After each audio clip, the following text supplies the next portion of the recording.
This is the dynamic duo. This is Doug and Phil, and this is our sunroom team, and they're going to tell you how they bring our sunrooms to life here at Yankee Home. I do the easy part, which is designing it, and Mr. Doug here brings it all to life. So Doug organises the survey, the measurements, determines what structural calculations need to be done. So really, when you analyse it, Doug is the brain, which is hard when you look at him to think that he's the brain, but he is. What does that make you, Phil? That I am a good delegator. Yeah. So between Doug and I, and mainly Doug, we come up with a complete set of customised drawings for a person's sunroom. This here is one we're going on this afternoon, which is a conservatory as opposed to a sunroom, which has a glass roof, Georgian in design. So we do a structural set of preliminary plans, Doug and I going out to the customer's home in Bolton, Mass. We will finalise the measurements, the drawings, see what structural things need to be done to upgrade the existing deck we're going to build on. And one of the important things that Phil does is he takes a picture of the back of the house. And what I do is then do a drawing of all of the windows and anything penetrating the facade of that house that is going to get in the way of that room. So we know what that room, whether that room will work before he finalizes the contract. Mm-hmm. We don't want anybody to sign anything they don't need. Yeah,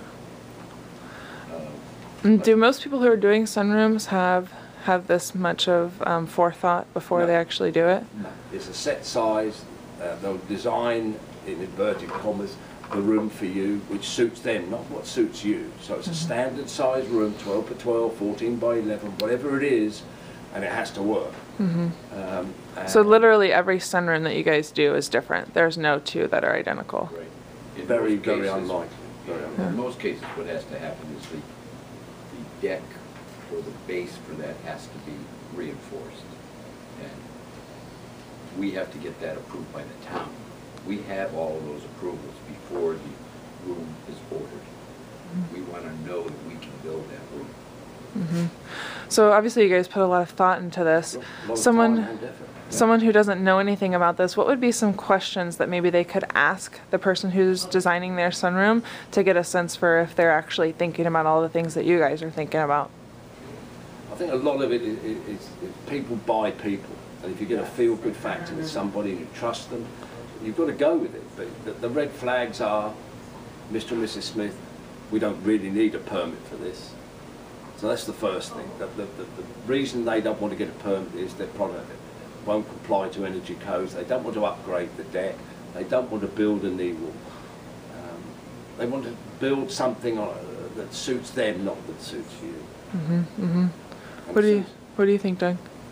I think that what I do is I follow Phil. Okay, he knows the business. I just put on paper what he asks me to do. Mm-hmm. Okay? We make a good team. And how long have you been doing this kind of stuff, Doug? 42 years. He started when he was 8. Everybody's 8.